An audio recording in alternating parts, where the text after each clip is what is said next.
اگر بیٹی کا رشتہ دو تو پہلے یہ مت سوچنا کہ مالدار ہے کہ نہیں، پہلی سوچ یہ ہو کہ اس کے دل میں خوف خدا بھی ہے کہ نہیں ہے، اس کے دل میں خوف قیامت بھی ہے کہ نہیں ہے. اور واللہ یہی آپ کی بیٹیوں کے لیے بہتر ہے. کسی نے چھٹے امام کو کہا کہ مولا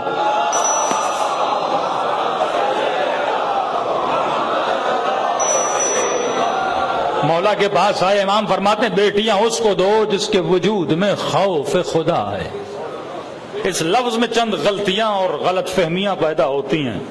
کئی مومن بزرگ آئے اور بیٹیوں کو طلاق ہو گئی یا شوہروں نے گھر سے نکال دیا اور کہنے لگا مولانا آپ نے تو مجالس میں سنتے ہیں کہ متقی کو بیٹی دینی چاہیے، پرہیزگار کو بیٹی دینی چاہیے. میں نے کہا ہم یہ کہتے ہیں کہ مولانا میں نے نمازی کو بیٹی دی، روز مسجد میں آتا تھا اور اسے بیٹی دی، اس نے میری بیٹی کو گھر سے نکال دیا، تو یہ کیسا متقی تھا؟ میں نے کہا تم نے نمازی کو بیٹی دی، متقی کو نہیں دی.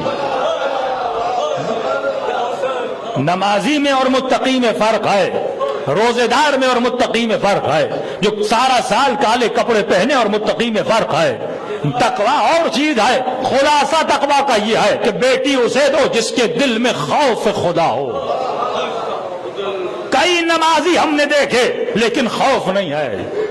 اسی تفتان اور کوئٹہ کے درمیان جب سفر کرتا تھا تو کوئٹہ کی ایک بازار میں نے کچھ بلوچوں کو دیکھا جو شراب بیچتے تھے، اور جب وقت نماز آتا تھا اسی شراب کی بوتلوں پر مصلی بچھا کے، گتا بچھا کے وہ نماز ادا کرتے تھے. ایک طرف چرس بھی کی جاتی تھی اور دوسری طرف نماز بھی ادا کی جاتی تھی. یہ نمازی تو ہے لیکن خوف خدا نہیں ہے.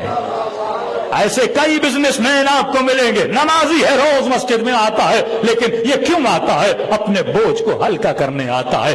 اسے پتا ہے کہ میں بزنس میں کتنی غلط کاریاں کرتا ہوں، لیکن جاؤ مسجد میں چہرہ لوگوں کو دکھا لو، تھوڑی عزت تو بنے گی، لوگ کہیں گے نمازی ہے. یعنی اپنے کالے کرتوتوں کو چھپانے کے لیے یہ نماز کا سہارا لیتا ہے، یہ اپنی بدکاریوں کو چھپانے کے لیے کالے کپڑے کا سہارا لیتا ہے. کبھی کہتا مسجد میں 1 لاکھ لو اور اعلان کر دو فلاں صاحب نے 1 لاکھ لیا ہے تاکہ تھوڑی سی میری تعریف ہو جائے. یہ اللہ کی راہ میں نہیں دے رہا، یہ اپنی گندی عزت کو بچانے کے لیے 1 لاکھ دے رہا ہے. اسی لیے رسول کی خدا کی جنگ میں ایک شخص مر گیا. لوگوں نے کہا یا رسول اللہ یہ شہید ہے. کہا نہیں، یہ شہید راہ خدا نہیں، یہ گدھے کی راہ میں شہید ہو گیا.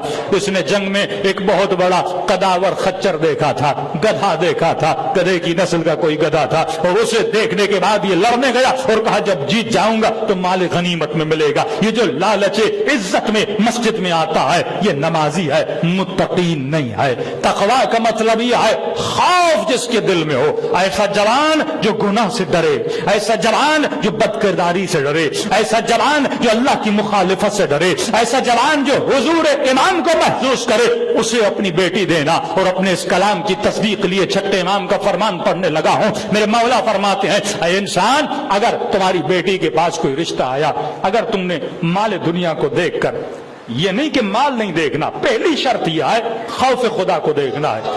اس کے بعد یہ دیکھو اسٹیبل بھی ہے کہ نہیں ہے. اس کے بعد یہ دیکھو جوان کام بھی کرتا ہے کہ نہیں ہے. یہ نہیں کہ آنکھیں بند کر کے صرف متقی کو دینا ہے، تمام طرز ذوائع کو دیکھنا ہے. لیکن پہلی شرط کیا ہے؟ خوف خدا کا ہونا. اس کا فائدہ کیا ہوگا؟ میرے چھٹے امام فرماتے ہیں، امام اپنے ایک چاہنے والے کو بلاتے ہیں، فرماتے یہ بتا اگر تمہاری بیٹی کی، تم نے مال کو دیکھا، دولت کو دیکھا اور بیٹی کی شادی کر دی. فرمایا شادی کے بعد 2 صورتیں ہیں. پہلی صورت یہ ہے کہ اگر بیٹی کی نیچر اس جوان کی نیچر سے مل گئی، طبیعتوں کا ملنا بہت ضروری ہے. 2 نیک لوگ بھی ہوتے ہیں لیکن نیچرز نہیں ملتی، طبیعتیں نہیں ملتی تو زندگی میں مسائل ہوتے ہیں. فرمایا اگر دونوں کی نیچر مل گئی، دونوں کا مائنڈ سیٹ آپس میں مل گیا، تم نے مال کی وجہ سے، دولت کی وجہ سے، شہرت کی وجہ سے بیٹی کا رشتہ کروایا. اب 2 صورتیں ہیں. پہلی صورت یہ ہے اگر دونوں کی طبیعت آپس میں میچ کر گئی تو بیٹی پوری زندگی خوش رہے گی.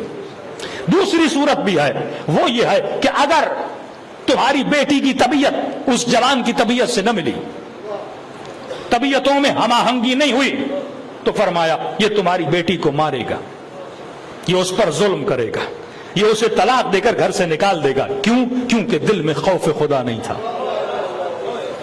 اب اگر تم نے شادی کسی ایسے لڑکے سے کروائی جس کے دل میں خوف تھا، جس کے دل میں احکام الہی کا خوف تھا، جو خود پابند شریعت تھا، اگر ایسے لڑکے سے شادی کروائی، پھر بھی 2 صورتیں ہیں. اگر ذہنی ہم آہنگی ہو گئی تو پوری زندگی خوش رہیں گے. دوسری صورت بھی ہے تو متقی، لیکن اگر اس کی بیٹی کے ساتھ ذہنی ہم آہنگی نہیں ہوئی، اگر اس سے غصہ آئے گا، ذہنی ہم آہنگی نہیں ہے، جب یہ تمہاری بیٹی کو مارنا چاہے گا ایک چیز اسے روک لے گی، وہ ہے خوف خدا۔ تو دونوں صورتوں میں تمہاری بیٹی خوش رہے گی۔ پہلی صورت ہم آہنگی ہوئی تو ٹھیک ہے، اگر ہم آہنگی نہیں ہوئی تو اس کو خوف خدا مجبور کرے گا، یہ اپنی بیوی کی عزت کرے، یہ اپنے بچوں کی عزت کرے۔ اسی طرح بالعکس ہے،